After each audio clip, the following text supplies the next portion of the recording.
You're listening to Southeast Radio's Business Matters with Karl Fitzpatrick in association with Wexford Insurances. Challenge us at Wexford Insurances 0818 31 30 30. In the boardroom this morning, we have Noel Delaney and Ciara Jackson of Grant Thornton to discuss the importance of business planning and ways of increasing your profit, and Madeleine Quirk of Wexford Chamber to provide us with an update on the upcoming Business Awards, along with information on the Wexford Business Network, which is being launched next week in Dublin by Wexford County Council. If you'd like to contact me, you can do so through Twitter at Karl Fitzpatrick. My first guest this morning has much to say about business planning. Noel Delaney of Grant Thornton joins me now in studio. Noel, start by providing us with an insight into your own career today, please. Karl, I'm a corporate audit partner within Grant Thornton. I've been with Grant Thornton for 16 years. We have offices in Dublin, Galway, Limerick and Newbridge. I head up the office in Newbridge. I set the office up there 7 years ago in 2006. I deal a lot with owner-managed small to medium-sized enterprises. Now, the reason I've asked you to come into the studio this morning and have a chat to us is in relation to the whole area of business planning, because that's one of the areas that you specialise in yourself. Is a business plan only for startups? Well, Karl, business plans historically have been for startups. However, what we see is in the changing environment that we're in, all companies should have a strong, robust business plan. And if that's a business plan you did when you were a startup, you need to revisit that and you need to adapt it, you need to change it. So to answer your question, it's not only for startups, it's for all organisations at any time in their growth process. And from your experience, what percentage of businesses are operating from a business plan? Well, that's a hard question, Karl. What we find in my own customer base, a business plan can be, a 5-page document to a 205-page document. It could be a one sheet. I'd say less than 50% of businesses would probably have a robust business plan that could pick up now and say this thing is working. It's traditionally lots of business owners would only be familiar with a business plan if, for instance, they were intending on getting maybe bank finance, or if they were getting a loan from the likes of the Wexford County Enterprise Board or Wexford Local Development. If they were to start today in developing a business plan, where would be a good place to start? Well, the first place to start is online. There's a lot of websites, there's a lot of brochures which will show you how to set up a business plan, the structure of a business plan. However, what I would say is that the first place to start is to look at your own business. Ask the questions: what product do you have? What market are you in? What are your people like? What are your projections? What are your plans? Take ownership of the business plan. It's your business plan. Don't offload it to someone else. Don't outsource it to a third party. There's certain aspects of it that you might need to outsource to a third party. For example, things like maybe a small bit of market research, some of the financials, but always take ownership of the business plan. If you own the business plan, it's your business plan, you should be able to make it work. One of the main problems that people have in relation to business plans is that they're so busy with dealing with the day-to-day issues in their own business that they mightn't have the time to focus on the plan itself and follow the pathway to success in it. Well, if they're too busy to look at their own business, well then that's an indication that they actually do need a business plan. Because what I would say is that a business owner needs to have time to be strategic, see where they're going. Something that was successful 3 or 4 years ago, or even successful today, may not be successful in 2 or 3 years' time.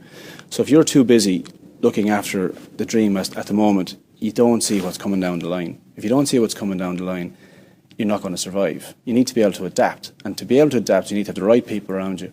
What we do in Grant Thornton, just as an example, and what we always say is, I will always take on people who are better than I am.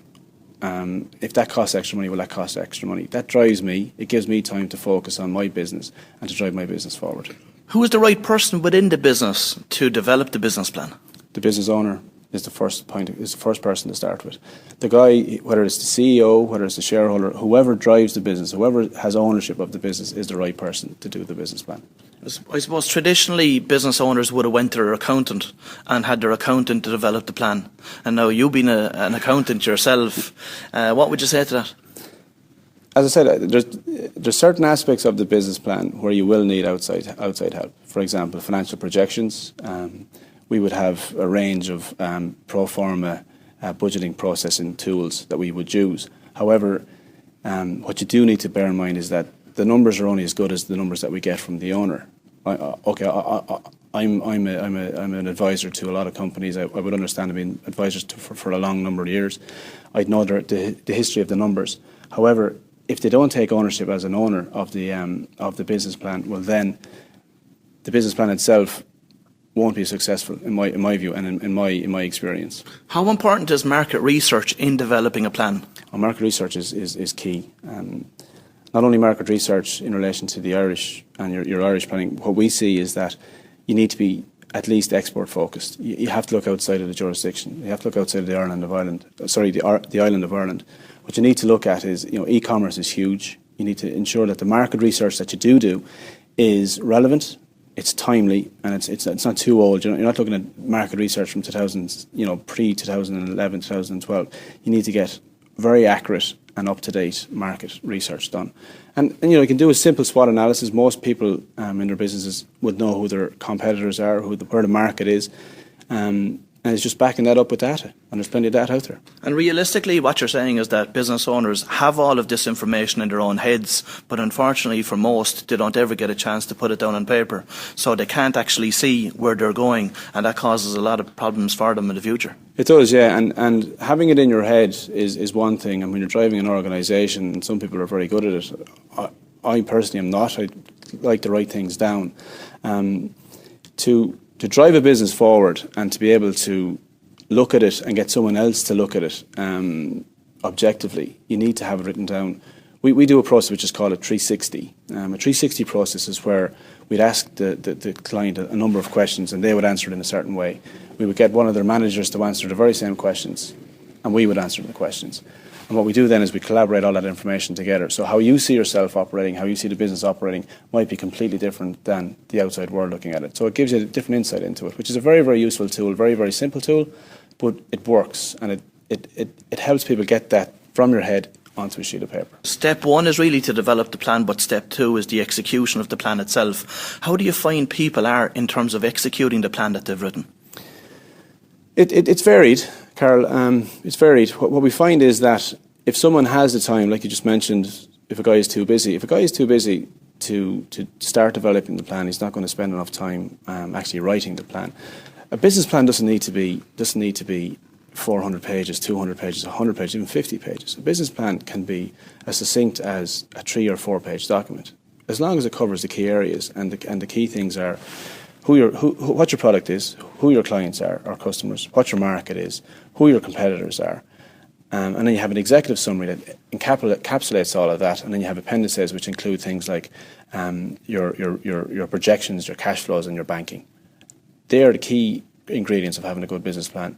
You need to be able. That individual needs to sit down, spend 2 or 3 days, if that's what it's going to take. If it's a weekend, whatever it is, just to get it down. If it's not measured, you can't manage it. So one of the solutions to that would be maybe to set short-term, medium-term, and long-term goals.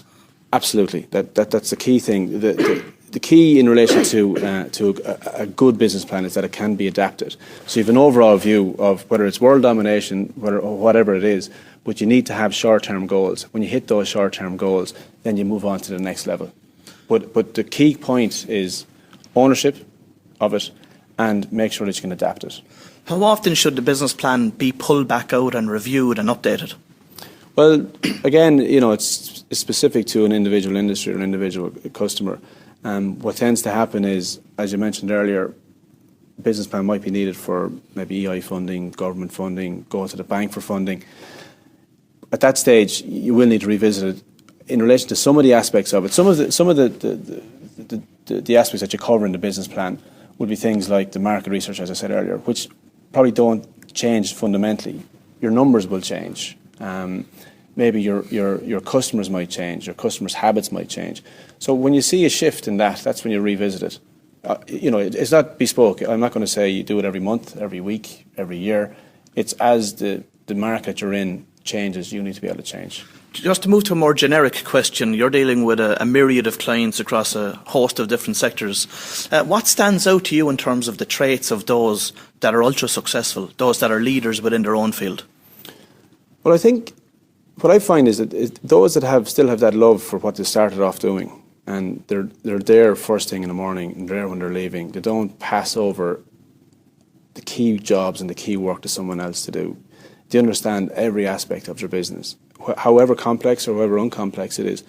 For example, someone like, an owner of a retail outlet, he knows exactly what the margin is on the smallest item. And we have people like that. You could talk to them, and again, it's all in their head. They have a love for what to do, but they understand every nut and bolt that's going through their industry or their company. They understand it. Those are the guys that are successful, because those are the guys that are ambitious enough. They got it to a certain level. And the second thing is to surround themselves with good people. The team that you have around you is probably as important as who your customers are. Yeah, there's a famous saying, it says, a business doesn't grow, it's the people within it that grow. Exactly, yeah, and we're great advocates of that. The best companies that we deal with would have a strong management team, that have a strong leader and a strong leadership skills. Well, Noel, many thanks for coming in and speaking to us this morning. We're going to take a quick commercial break now. After the break, Noel's colleague Ciara Jackson is going to join me to discuss ways of improving your profit, so stay tuned. You're listening to Southeast Radio's Business Matters with Karl Fitzpatrick in association with Wexford Insurances. Think Wexford Insurances for your business insurance.